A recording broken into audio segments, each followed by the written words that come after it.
They say the football season really starts at Thanksgiving. Well, it's about to be Thanksgiving, so there's no better time to think about who the most likely team to end up holding the Lombardi at the end of the season is. And we use a simulation powered by the machine learning capabilities from our friends at AWS. We simulate the season thousands of times and see how often a team ends up holding the trophy at the end of the season. Let's start at number 4, the fourth most likely team to win the Super Bowl this year.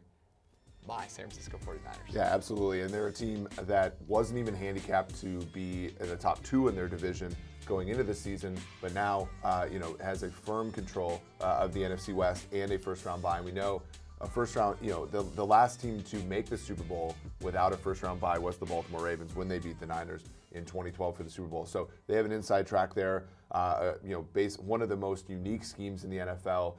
In terms of using 21 personnel, using motion, rollouts, play actions, things like that. So that's really given them an edge offensively. And of course, defensively, they just have a front four that's sort of unparalleled in the NFL. They play the Ravens this week and then the Saints in New Orleans next week. So those 2 weeks will go a long way to telling us just how legit of a contender they are. Yep. They're the only team in the NFL that runs play action 30+% of the time and has a top 5 yards per play on those play action plays. They do things well, and then they do those things a lot.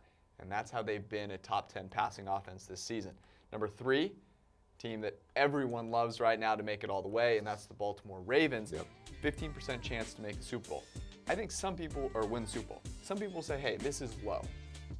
Why is it 15%? Why are they not way higher than this? Why are they not number 1 or 2? Yeah, I mean, things that go up tend to go down, right? And not to say that the Ravens are not going to make the playoffs or not even going to get a bye in the first round of the AFC playoffs, but they're a team right now that we're seeing peak, and we're seeing the best of them in terms of using motion, in terms of being, again, a unique team in terms of offensive play calling. Roman, a top 3 offensive play caller per our metric.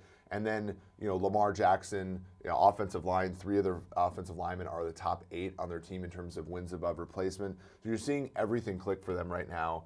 And that won't necessarily happen when things like injuries, when things like Bill Belichick catching up to your scheme occur come January. And so while we like the Ravens, obviously, as a top 3 team to win the Super Bowl, we just need to pump the brakes a little bit and say, okay, the team that's accelerating right now may not be the team that's moving the fastest come January. Well, you mentioned the most important reason why this isn't higher. In order for them to win the Super Bowl, they've got to get through our most likely team to make and win the Super Bowl just to get there, right? Yeah, the Patriots are on their side of the bracket, and so they have a kind of doubly tough road because they've got to get through also the best team in the NFC. The best team in the NFC right now, it's the New Orleans Saints, the team most likely to win the Super Bowl on that side. They are continually a team that has all the parts, and for the past few weeks, they haven't quite shown that they can put it all together in a dominating fashion. But you think about Drew Brees, Alvin Kamara, Michael Thomas, not a better trio in the NFL at this point.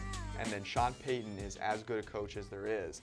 So with that defense not being so porous, they have a legit shot to make up for that horrible call last year. Absolutely. We've seen teams that have, struggled in the playoffs, in earlier season spots sort of elevate themselves, right? So for example, the Rams last year struggled in the first round of 2017 playoffs, then make the Super Bowl. Yeah. The New Orleans Saints have increased a round in the playoffs every single year, since they reemerged in 2017 under Sean Payton and Drew Brees. So that would seem to imply that New Orleans knows what it takes to win, come January, and have learned from those situations. But it also is the fact that their defense is just better than people think, and it's maybe not as good as the San Francisco defense, but as a group, they have a lot of depth in the secondary. They rush the passer pretty well with Marcus Davenport and Cameron Jordan, and Demario Davis is one of the best linebackers in the NFL. And when it comes to some of these teams that have that the run game and the quarterback being able to sort of move around like the Ravens and the 49ers, especially with their running backs, having a linebacker like that is fast enough and athletic enough both to cover and to spy on the quarterback and things like that. New Orleans has that in addition to their offense, which is brilliant, both up front on the offensive line and with the triplets that you talked about in Brees, Kamara, and Thomas. They also get to play the Niners at home, which when it comes to where the NFC Championship game is played, goes a long way. The number 1 team, this is not a surprise, it's the New England Patriots. They have played an easy schedule, but they've also been dominant in the way that they have beaten those teams. Their only blemish, a road loss to the Ravens. Yep. they have a 26.5% chance to win the Super Bowl, which seems kind of crazy. That is a very high number. But consider for a second, there is no one standing in their way really for the rest of the season. They have the Texans this week. They just, totally just brushed away the Dallas Cowboys a week ago.